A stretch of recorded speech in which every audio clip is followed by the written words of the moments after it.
they can still provide for the next generation. So we don't have to continue to live in darkness, so that the divide between the countries has and have nots is not determined by who lives in light and who lives in darkness. There is a certain equality that comes with that as well. I'm sure, ma'am, all the students would be having too many questions. Yeah, please. Go ahead. My name is Aarti Mishra. I have came from IIT. So, ma'am, my question is that what are the major steps to be taken to remove population of rice from our country so that we can save our resources, being a part of younger generation? Yeah. In this, I think we are missing a few key elements.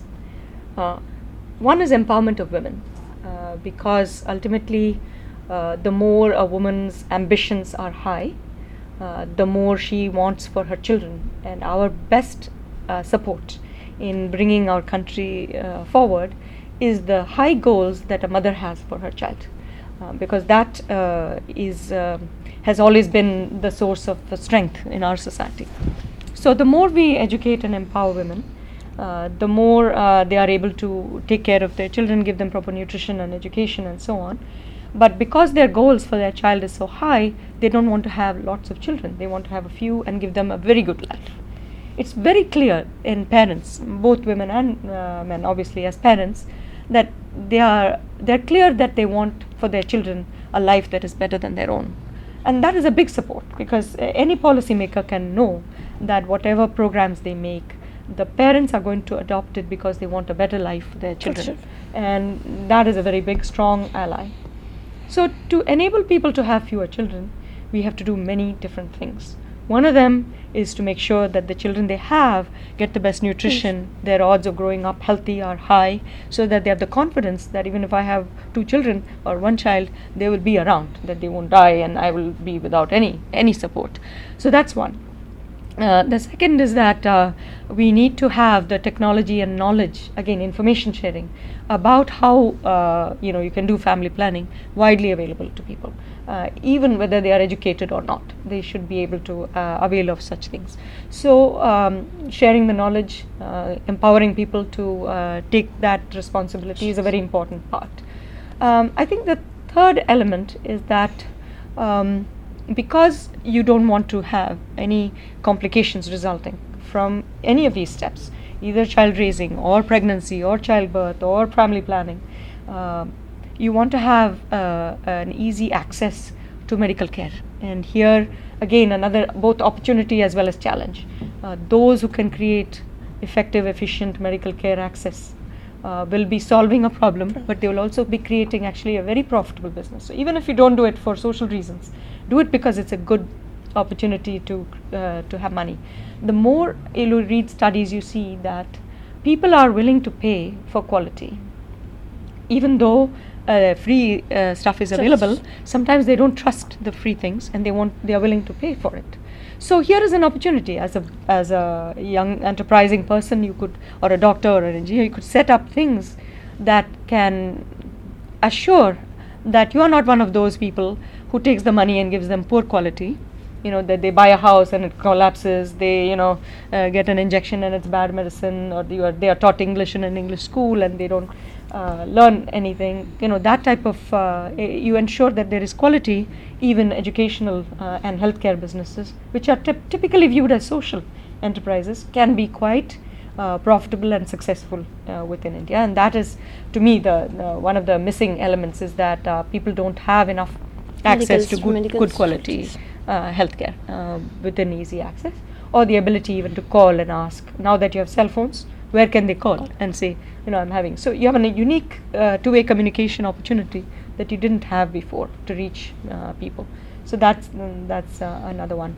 I think as you look at states within India as well, you'll see that the states where there is higher education, where there are higher goals, population growth has slowed. And this is why the traditional Western model is that development leads to decline in birth rates. In quality of life model based solutions, such as the state of Kerala, it's education, healthcare access, and empowering of women that has led to decline in birth rates. because we can't afford to try experiment 1 and experiment 2, we are in a hurry, right? We are a country, we have a lot of big challenges, we want to go really fast.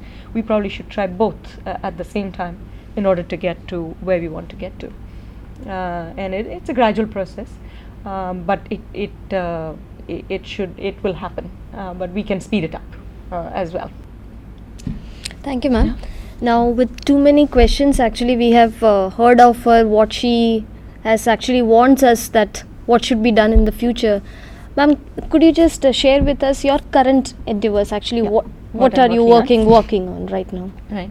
So I work and live in Boston, in the United States right now, though I come 3 or 4 times to India. So part of my work, my main work, is that I invest assets of institutions in sustainable companies. And what we do is we also talk to corporations, because in the Western world, and particularly in the United States, corporate sector is very large compared to NGO sector and government sector. So a lot of the change has to come from corporations doing the right thing and selling quality products, having ethics internally, and also being aware of the importance of solutions to all these problems that we talked about, and that there is opportunity there for them, and that they could be a force for change if they think in these terms, not just in short-term profit terms, but in terms of long-term sustainable growth terms, because we are investing in them for the long term. In my volunteer time there, I do work with a few different nonprofits, some of them in the women's area that I described, and some in the environmental area as well, because of my interest in these areas. And then in my visits to India, I'm now trying to be connected more with some organizations. I've done some work with children's education here in India, as well as with women empowerment work. And I would like to do more in the areas of the health and environmental areas that we talked about. Part of our challenge is also to make it okay and important to talk about these issues. I find sometimes that people are much more willing to talk about the importance of growth as measured in numbers, as measured in targets, percentages, etc., without enough attention to the important ways in which we are growing. We are growing by having long, fulfilling lives. We are all here. I mean, we're not where we could have been. We are born in this time, in this place. We are blessed with the opportunities we have. So to appreciate the things we have, and to acknowledge and recognize all of the areas that we want to work in. Sometimes people think that profit is what you do with business, and you want to solve all this, you give charity, and somebody else will take care of. And what I'm trying to say is that those two can be married, or the two can come together, and there can be business in sustainability and sustainability in business. Both of them can be together. And by business, I mean industry, as well as all kinds of financial services, as well as the technology industry and software and so on. All of these are equally interlinked. Ma'am, any more points you would like to add for any conclusions, ma'am? From my side? Yeah, from your side. I've been talking non-stop for a while, but it's a real pleasure to have a chance to talk to all of you and to many more through the televised mechanism. Here is a prime example of all the things we were talking about, the sharing of knowledge and education through a medium that is afforded to us by modern technology. Sure. So today's challenge and today's excitement, both captured in one place, where we are using today's opportunities and addressing today's problems as well. Thank you. Thank you so much, ma'am. I would when we all would look forward for all your visits from Boston to India, that you also come to this place also, and more often to Gujarat also.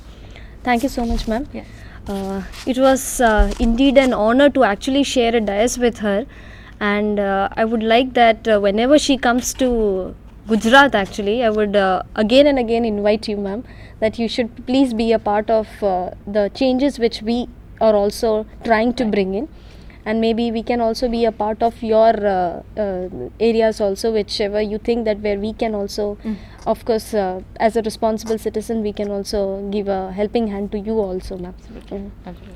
Thank you. Thank you. Thank you so much, the students also. Thank you all. Thank you so much.